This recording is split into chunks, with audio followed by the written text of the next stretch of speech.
perisaiku saat badai hidup menerpaku. Firman-Mu di dalamku tenangkan jiwaku. Engkaulah perisaiku saat badai hidup menerpaku. Firman-Mu di dalamku tenangkan jiwaku.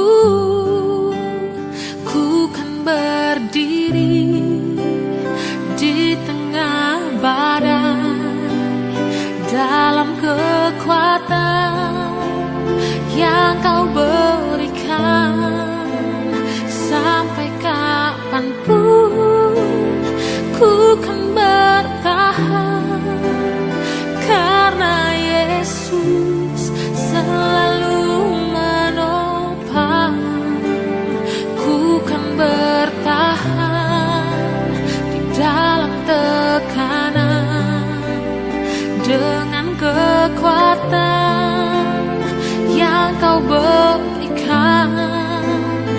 Sampai kapanpun tak tergoyahkan, karena Yesus selalu menopang hidupku.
Shalom Bapak Ibu, Saudara yang dikasihi oleh Tuhan kita Yesus Kristus. Saya percaya Saudara sudah diberkati lewat lagu-lagu yang tadi sudah diputar. Minggu depan, mulai minggu depan kita akan usahakan nyanyian-nyanyiannya live ya. Tapi saat ini belum bisa karena keadaan yang ada. Tetapi doakan minggu depan sudah mulai bisa live, supaya Saudara bisa setiap minggu minimal beribadah seperti Saudara beribadah ketika di gereja. Kiranya Saudara diberkati dalam ibadah hari ini. Kiranya Saudara benar-benar datang kepada Tuhan dengan rasa hormat dan takut yang sungguh-sungguh. Beribadahlah kepada Tuhan dengan hormat dan takut, karena Allah kita adalah api yang menghanguskan. Selain Dia adalah Allah yang penuh kasih, tetapi harus diingat bahwa Dia tetap harus dihormati, harus dihargai. Puji Tuhan. Bapak Ibu Saudara yang dikasihi Tuhan, mari kita akan berdoa bersama-sama. Terima kasih Tuhan, kami bersyukur kami sudah boleh mendengar nyanyian pujian, mengangkat hati kami dalam nyanyian dan pujian dan penyembahan. Dan sekarang kami akan bersama-sama belajar kebenaran firman-Mu. Kiranya Tuhan akan terus mengajar kami selama masih ada kesempatan, selama nafas kami masih berhembus, selama kami belum dilarang untuk kami belajar firman. Biarlah kami mengumpulkan berkat firman sebanyak-banyak mungkin untuk menjadi bekal bagi kehidupan kami, kekuatan bagi kehidupan kami, dan lebih daripada itu untuk kami kerjakan, kami lakukan menjadi kompas penuntun dalam kehidupan kami. Terima kasih Tuhan, urapi hamba-Mu yang menyampaikan firman, dan urapi kami semuanya yang akan bersama-sama mendengarkan firman Tuhan. Terima kasih Tuhan, dalam nama Tuhan Yesus Kristus. Haleluya, amin. Puji Tuhan. Bapak Ibu Saudara yang dikasihi Tuhan, hari ini saya akan ajak Saudara belajar dari judul renungan firman Tuhan. Hari ini judulnya adalah Apa maksudnya? Apa maksudnya? Jadilah tenang supaya kamu dapat berdoa. Apa maksudnya? Jadilah tenang supaya kamu dapat berdoa. Apakah ayat ini artinya adalah seperti yang selama ini Saudara pahami, ataukah ada arti yang lebih dalam ternyata yang tersembunyi di dalam ayat ini yang selama ini lepas dari sepengetahuan Saudara? Izinkan saya mengajarkan pembukaan rahasia firman yang Tuhan taruh dalam hati saya untuk saya ajarkan kepada Bapak Ibu Saudara sekalian. 1 Petrus 4 ayat yang ke-7. Inilah ayatnya. 1 Petrus pasal yang keempat ayat yang ke-7. Perhatikan bersama-sama, kesudahan segala sesuatu sudah dekat. Karena itu, kuasailah dirimu dan jadilah tenang supaya kamu dapat berdoa. Ya, puji Tuhan. Satu ayat ini saja.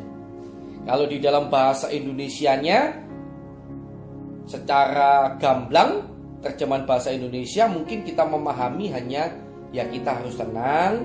Lewat ketenangan itu mungkin pikiran yang tenang, hati yang tenang, masuk kamar, lalu kita berdoa. Tetapi saya mau katakan kepada Saudara bahwa ayat ini memiliki arti yang lebih dalam daripada itu, yang hari ini saya akan bagikan kepada Saudara. Nah Bapak Ibu Saudara, kita lihat kata yang pertama. Kata yang pertama, kalimat yang pertama adalah kesudahan segala sesuatu sudah dekat. Artinya, Rasul Petrus tidak berkata bahwa nanti di mana waktu, di mana langit dan bumi akan berlalu, itu sudah dekat. Waktu kedatangan Tuhan, waktu pengadilan yang terakhir, itu sudah dekat. Karena nanti langit dan bumi berlalu, itu pada waktu pengadilan tahta putih. Itulah pengadilan yang terakhir, yang mengadili semua orang yang hidup. Semua orang, besar kecil, semua orang yang pernah ada di dunia ini semuanya dihakimi di pengadilan tahta putih. Tapi di pengadilan tahta putih itu kita tahu ada kitab kehidupan anak domba, ya, yang diperuntukkan bagi kita tentunya, anak-anak Tuhan yang betul-betul sungguh-sungguh percaya kepada Yesus, sungguh-sungguh mengikuti iman percaya kepada Yesus sampai akhir. Nah, Bapak Ibu Saudara yang dikasihi Tuhan, nanti Anda bisa baca kapan langit bumi berlalu, itu di pengadilan tahta putih, pengadilan terakhir. Bisa baca di Wahyu 20 ayat yang ke-11. Dibaca di rumah, ya, di situ tempatnya. Nah, jadi karena waktunya itu sudah dekat, waktu pengadilan yang terakhir itu sudah dekat, waktu kedatangan Tuhan itu sudah dekat, maka dinasihatkan oleh Rasul Petrus dan tadi, karena itu kuasailah dirimu dan jadilah tenang supaya kamu dapat berdoa. Jadi sekali lagi, karena segala sesuatu sudah hampir berakhir, kuasai dirimu dan jadilah tenang supaya kamu dapat berdoa. Karena sebentar lagi semuanya berakhir. Jadi menjelang pengadilan yang terakhir itu, menjelang kedatangan Tuhan, perhatikan hal ini. Sebetulnya kalau waktunya cukup, perlu dilanjut itu sampai ayat 8 dan hingga ayat yang ke-12 atau 11 sebetulnya. Tapi tidak mungkin saya punya waktu untuk membahas sepanjang itu, karena satu ayat ini saja, 1 Petrus pasal 4 ayat 7, saya rasa akan membutuhkan waktu yang cukup lama, ya. Itu saja pelajaran kita hari ini, ya. Kita yang teliti di situ dulu, ya. Kapan-kapan kalau Tuhan gakkan, saya akan terangkan lanjutannya, karena itu berkaitan dan cukup penting. Nah, jadi nasihatnya tadi sekali lagi, kuasai dirimu dan jadilah tenang supaya kamu dapat berdoa.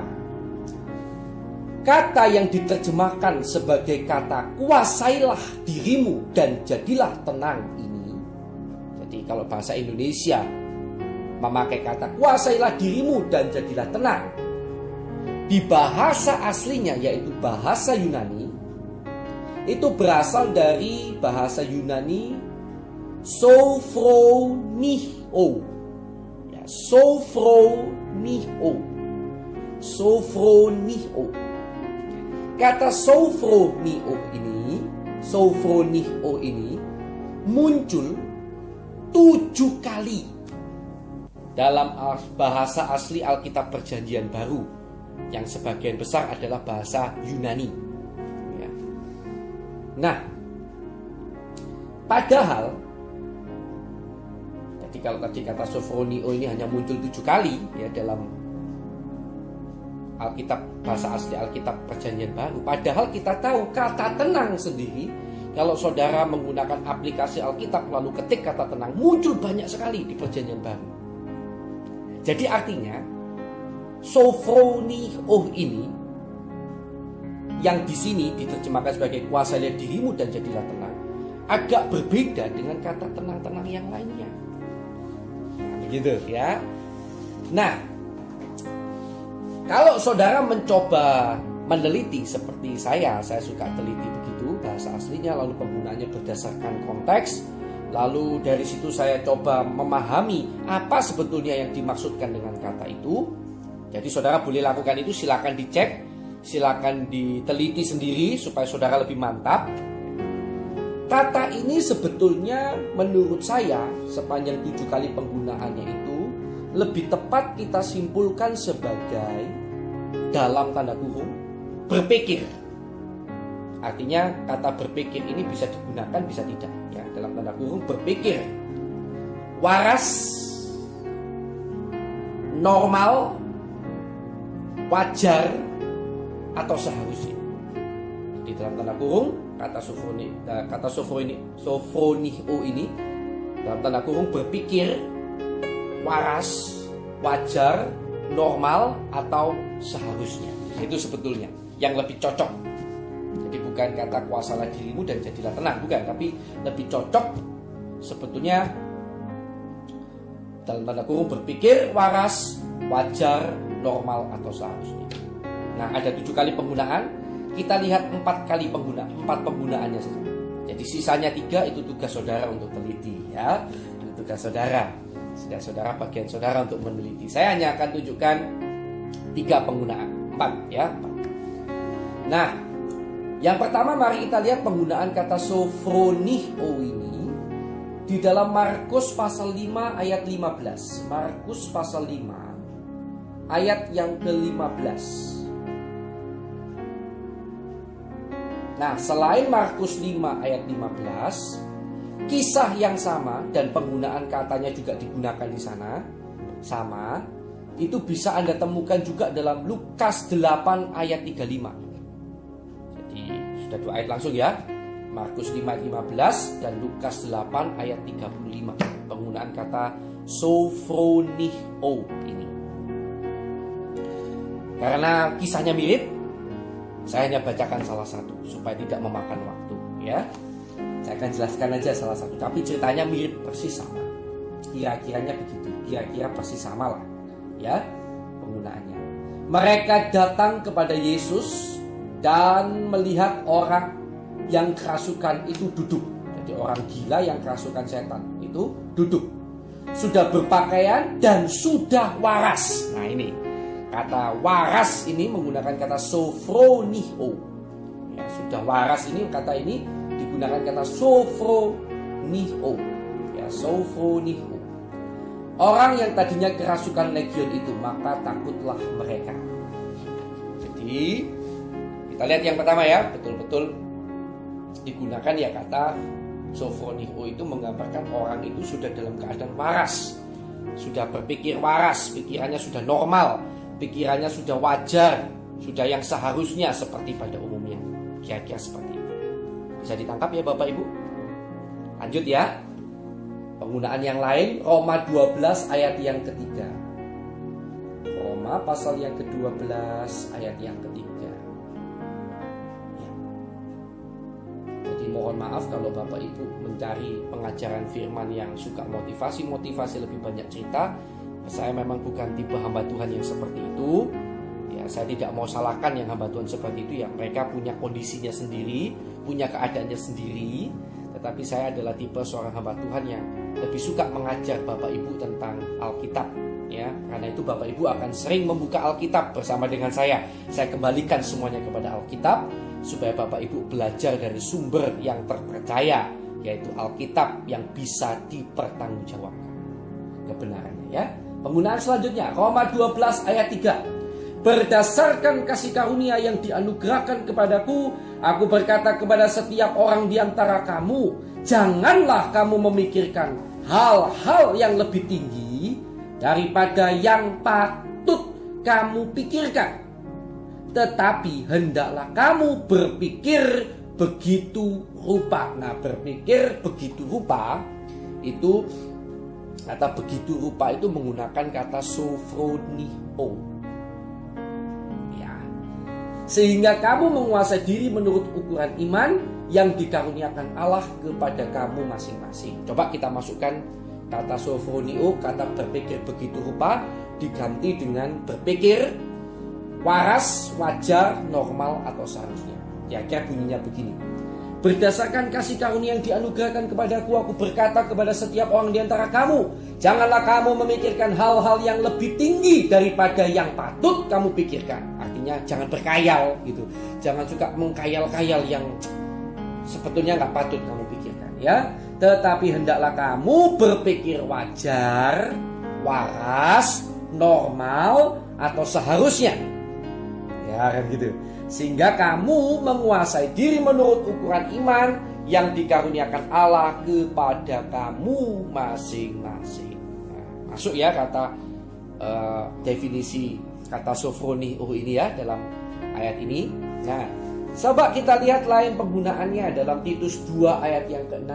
Titus 2 ayat yang ke-6. Di proposal yang saya berikan kepada saudara, kata sophronio ini lebih cocok yaitu tadi berpikir dalam kurung ya, waras, wajar, normal atau seharusnya. Itu proposal dari saya tentang arti kata sophronio berdasarkan penggunaannya. Ya, berdasarkan penggunaannya dalam Alkitab. Titus pasal yang kedua ayat yang ke-6. Demikian juga orang-orang muda Nasihatilah mereka supaya mereka menguasai diri dalam segala hal. Kata menguasai diri dalam segala hal ini, kata menguasai diri lebih tepatnya itu ya, itu juga digunakan kata sophronio. Perhatikan bahwa kata menguasai diri di sini penggunaan katanya beda dengan penggunaan kata misalnya dalam ini buah roh, Galatia 5 ayat 23.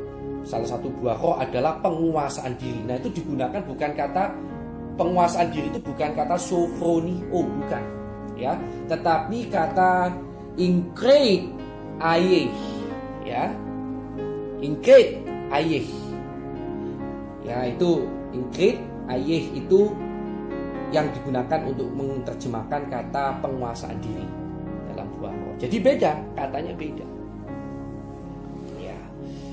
Saudara yang dikasih Tuhan, karena itu sebetulnya ini lebih cocok sekali lagi bukan menguasai diri, tetapi proposal saya Titus 2 ayat 6, demikian juga orang-orang muda nasihatilah mereka supaya mereka berpikir waras, wajar, normal atau seharusnya dalam segala hal. Nah, gitu ya maksudnya. Nah, masuk juga ya sebetulnya arti kata itu tadi, proposal yang saya berikan tentang kata sophronio. Nah, jadi saudara, kata ini ternyata tidak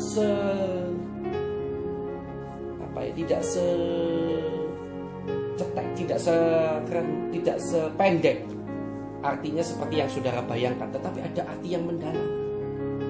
Jadi kalau kita gabungkan kembali 1 Petrus 4 ayat 7 berdasarkan proposal yang saya berikan kepada saudara tadi perihal penggunaannya, ya, saya katakan begini. Jadi gini, jadi kesudahan segala sesuatu sudah dekat. 1 Petrus 4 ayat 7 tadi ya. Maka sewajarnya, kira-kira ini dia, sewajarnya lah kamu berpikir wajar, waras, normal atau seharusnya. Gitu ya. Nah, seperti apa sih berpikir yang wajar, normal atau yang seharusnya ini Bapak Ibu? Seperti apa? Nah, kita kembali tadi contoh-contoh penggunaan kata sophronio ini tadi. Yang pertama, berpikir wajar, normal, waras, dan seharusnya itu apa maksudnya? Yang pertama maksudnya sesuai Markus 5 ayat 15 tadi yang sudah kita baca. Artinya waras, tidak gila, bisa menguasai pikiran sendiri. Jadi artinya berpikir wajar, normal, seharusnya itu tidak gila, ya waras, memang waras, bisa menguasai pikirannya sendiri. Pikirannya tidak hilang begitu. Wah, pikiran yang hilang atau tidak terkuasai itu seperti apa? Nah, kalau di dalam Alkitab itu adalah kondisi di mana orang mabuk, atau mungkin kalau sekarang ditambah dengan minum-minuman keras, obat-obatan terlarang, narkoba. Karena narkoba itu bisa membuat kita pikirannya tidak terkuasai lagi. Makanya orang mabuk itu bisa melakukan hal-hal atau yang tidak pernah dia pikirkan. Yang maksud bukan tidak pernah dia pikirkan, tidak pernah dia sangka. Soalnya pikirannya itu sudah tidak bisa dikuasai lagi. Orang mabuk, orang narkoba juga sama. Makanya ada salah satu akibat orang narkoba itu bisa gila. Pikirannya sudah nggak waras, kan begitu. Nah, coba kita lihat Mazmur 107 ayat 27. Contoh orang yang pikirannya sudah nggak waras, yang sudah nggak terkuasai lagi itu kondisinya seperti apa? Karena apa gitu ya? Coba kita lihat Mazmur 107 ayat 27. Bagaikan orang yang kerasukan setan tadi ya, nggak waras pikirannya. Atau mungkin dikuasai roh jahat. Walaupun zaman sekarang kita sudah jarang lihat orang kerasukan ya, pikirannya dikuasai roh jahat itu jarang ya. Tetapi zaman sekarang juga bisa kita kehilangan pikiran. lewat obat-obatan terlarang, mabuk-mabukan dan lain sebagainya. Mazmur 107 ayat 27, mereka pusing dan terhuyung-huyung seperti orang mabuk dan kehilangan akal. Ini jadi yang pertama, kesudahan segala sesuatu sudah dekat. Berpikirlah wajar, normal, waras, atau yang seharusnya. Seperti apa, Pak? Artinya pikiran saudara bisa saudara kuasai. Tidak dalam kondisi mabuk artinya, atau tidak dalam kondisi pengaruh obat-obatan terlarang ataupun narkoba. Pikiran saudara ini saudara bisa kuasai. Saya tahu di zaman susah seringkali pelarian manusia itu mabuk-mabukan, bahkan mungkin narkoba. Untuk apa? Melupakan sejenak pikiran-pikiran yang menguasai dia. Berapa banyak yang seperti itu seringkali. Tapi lewat firman hari ini saya mau ingatkan saudara. Saudara yang sudah hampir terjebak minuman keras, narkoba karena tidak kuat menghadapi kenyataan hidup sekarang ini. Saya mau katakan, berhenti dalam nama Yesus. Pikiranmu harus engkau kuasai. Engkau tidak boleh menjadi orang yang tidak waras, yang kehilangan akal sehat seperti itu. Karena apa, Pak? Karena kesudahan segala sesuatu sudah dekat. Saudara yang terikat mabuk-mabukan, saya tahu mungkin berat saudara ingin melupakan segala-galanya. Berhenti, itu bukan jalannya. Saudara yang mau pakai narkoba, berhenti, itu bukan jalannya. Bertobat dalam nama Yesus saat ini saya katakan. Siapapun saudara, berpikirlah wajar, normal, waras, atau seharusnya. Itu definisi yang pertama tentang pikiran yang wajar, normal, seharusnya, yang kita lihat dalam Markus pasal 5 ayat 15. Definisi lain dari kata, apa maksudnya kata wajar, berpikir wajar, normal, seharusnya ini, Pak, kita lihat dalam Roma 12 ayat 3. Nah, mari kita baca saja lagi ayat ini pelan-pelan supaya saudara paham, walaupun tadi sudah baca. Tadi karena saya bacanya cukup cepat ya, untuk menunjukkan bagian yang mana yang saya mau tekankan saja. Tapi sekarang kita akan lihat keseluruhannya. Seperti apa berpikir wajar, normal, atau seharusnya itu? Berdasarkan kasih karunia yang dianugerahkan kepadaku, kepada Rasul Paulus, aku berkata kepada setiap orang di antara kamu. Artinya aku menasehati kamu sekarang. Berdasarkan kasih karunia yang dianugerahkan kepadaku, aku nasihati kamu.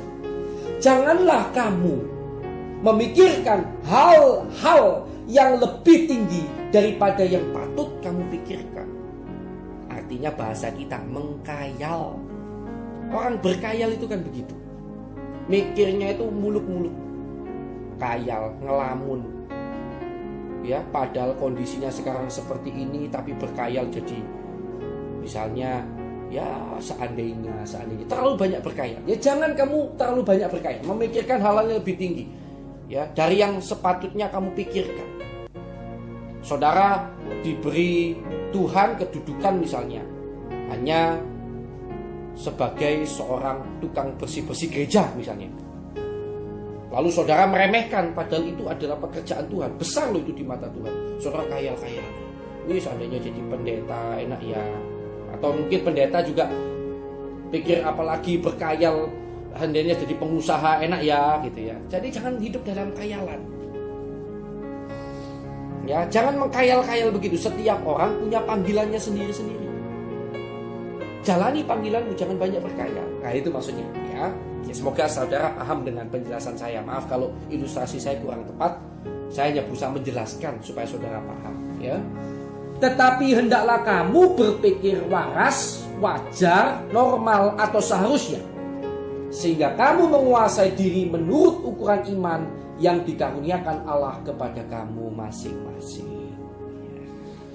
Jadi apa, Pak? Berpikir yang wajar, normal, yang seharusnya ini. Artinya yang kedua, kalau dilihat dari Roma 12 ayat 3, artinya berpikir wajar, normal, seharusnya itu tidak melebih-lebihkan, tidak terlalu suka berkayal, tetapi mengerjakan apa yang ada di hadapan kita saat ini. Kerjakan panggilan kita saat ini, apapun panggilan yang Tuhan beri, tanpa perlu terlalu banyak berkayal. Tahu yang maksudnya berkayal ya? Wah, terlalu mikir yang muluk-muluk. Coba kita lihat salah satunya Amsal 13 ayat 4. Apa nasihat Tuhan tentang kayal-kayalan? Ya, Amsal 13 ayat yang keempat. Hati si pemalas penuh keinginan, penuh kayalan, penuh keinginan, tetapi sia-sia. Sedangkan hati orang rajin diberi kelimpahan. Kerjakan saja apa yang ada di hadapan saudara saat ini tanpa perlu banyak berkayal-kayal. Hadapi kenyataan. Itu pikiran yang wajar, normal, dan seharusnya. Jadi kalau saya gabungkan sekarang 1 Petrus 4 ayat 7, kesudahan segala sesuatu sudah dekat. Berpikirlah wajar, waras, normal atau seharusnya, yaitu tidak dalam pengaruh obat-obatan terlarang, tidak dalam kondisi mabuk-mabukan, dan tidak dalam kondisi suka berkayal. Paham di sini ya, saudara ya? Jadi kesudahan segala sesuatu sudah dekat memang. Kondisi mungkin tidak akan jadi semakin baik. Sebab itu, jangan saudara malah melarikan diri dari kenyataan dengan obat-obatan terlarang, minum-minuman keras, atau berkayal melamun sepanjang hari. Seandainya kondisi jadi lebih baik dan lain sebagainya. Ya, jangan. Ya. Jangan hidup di dalam kayalan, jangan melarikan diri dari kenyataan. Itu maksudnya, kuasalah dirimu dan jadilah tenang. Bisa paham Bapak Ibu? Semakin paham ya, puji Tuhan. Nah, saya akan lanjutkan. Ayat ini belum berhenti sampai di situ. Ya, 1 Petrus 4 ayat 7 ya. Kita kembali saja ke ayat itu ya. 1 Petrus pasal 4 ayat yang ke-7. Kesudahan segala sesuatu sudah dekat, karena itu kuasalah dirimu dan jadilah tenang supaya kamu dapat berdoa. Nah, kata supaya kamu dapat berdoa ini di dalam bahasa Yunani, bahasa aslinya itu adalah neipho ais prosyoke, ya. Neipho ais prosyoke. Lebih tepatnya diterjemahkan begini sebetulnya. Terjagalah untuk berdoa. Terjagalah untuk berdoa. Jadi kalau digabungkan seharusnya kata ini lebih tepat begini. Kesudahan segala sesuatu sudah dekat. Karena itu berpikirlah wajar, waras, normal atau seharusnya, yaitu tidak terikat kepada tidak jatuh dalam mabuk-mabukan ya, atau obat-obatan terlarang, juga tidak berkayal gitu. Tapi terjagalah, kira-kira terjagalah untuk berdoa. Jadi sadar, terjagalah, sadar dengan kenyataan yang ada, dan pilihlah untuk berdoa. Kenapa? Karena kesudahan segala sesuatu sudah dekat. Kata prosyoke yang digunakan kata berdoa ini muncul 37 kali dalam Alkitab kita, dalam terjemahan asli Alkitab kita. Kata ini sebetulnya kalau saya boleh berikan proposal arti, lebih condong kepada, artinya itu lebih condong kepada doa permohonan. Ya, baik itu memohon untuk diri sendiri maupun untuk orang lain. Kata prosyoke ini termasuk digunakan dalam kata rumah doa bagi segala bangsa. Nah, itu kata prosyoke, artinya tempat berdoa bermohon bagi semua bangsa. Atau juga bisa artinya tempat berdoa untuk memohonkan permohonan bagi segala bangsa. Nah, kita nggak tahu yang benar tepatnya yang mana itu yang dimaksud Yesus. Karena arti prosyoke itu artinya adalah doa permohonan. Jadi doa yang bermohon, memang isinya adalah meminta sesuatu kepada Tuhan, baik untuk diri sendiri maupun untuk orang lain. Nah, saudara, jadi akhir kata, kesudahan segala sesuatu sudah dekat. Kalau menurut firman sih, keadaan kemungkinan besar, semoga tidak. Ya, kita semuanya berharap keadaan jadi lebih baik. Tapi kemungkinan besar keadaan dunia tidak akan semakin menjadi lebih baik. Kita sudah tahu hari-hari ini terus penyakit bertambah. Terus keadaan menjadi susah, sukar. Hidup semakin susah. Ya, keadaan tidak menjadi baik. Saya berharap saudara sadar, terjaga, tidak hidup dalam dunia khayalan saja, tidak sibuk berkhayal, bahkan tidak melarikan diri dari kenyataan lewat minum-minuman keras ataupun obat-obatan terlarang untuk melupakan beban hidup saudara. Jangan. Sujudlah di bawah kaki Tuhan. Berdoa. Itu yang benar. Kesudahan segala sesuatu sudah dekat. Sekali lagi, berdoalah. Jangan melarikan diri dari kenyataan. Jangan berkhayal. Berdoalah. Filipi 4 ayat 6 sampai 7, ayat penutup untuk kita hari ini, Bapak Ibu Saudara. Filipi pasal 4 ayat 6 sampai 7. Puji Tuhan.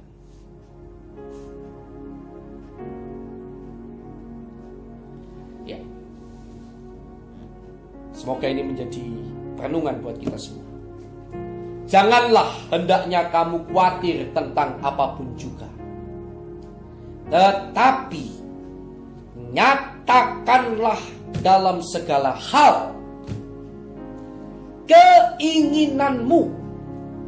Kata ini bukan digunakan kata kebutuhanmu, bukan, tapi keinginanmu kepada Allah dalam doa dan permohonan dengan ucapan syukur.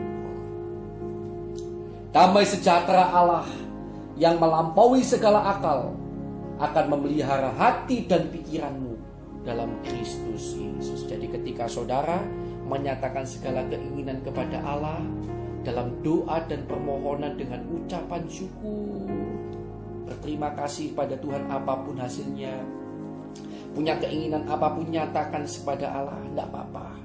Daripada kau nyatakan kepada dewa-dewa ataupun Tuhan yang lain, tidak apa-apa. Nyatakan keinginanmu kepada Allah dalam segala hal, ya, dalam doa dan permohonan, tapi dengan ucapan syukur. Artinya hasilnya apapun disyukuri, tapi nyatakan semuanya kepada Allah. Maka ayat 7 akan terjadi. Damai sejahtera Allah itu akan turun. Ya, yang melampaui segala akal itu akan turun. Akan memelihara hati dan pikiranmu dalam Kristus Yesus. Saudara mendapatkan ketenangan dan damai sejahtera setelah saudara menyatakan segala keinginan kepada Allah dalam doa dan permohonan dengan ucapan syukur. Berhentilah khawatir. Berhentilah lari dari kenyataan. Berhentilah berkhayal. Banyak sujud di bawah kaki Tuhan. Berdoa. Setidaknya, walaupun keadaan belum berubah, tapi damai sejahtera dari Allah itu akan turun dalam hidupmu dan memelihara jiwa, sehingga kau akan tenang dan kau akan bisa tetap tersenyum di tengah badai kehidupan. Tuhan Yesus memberkati saudara.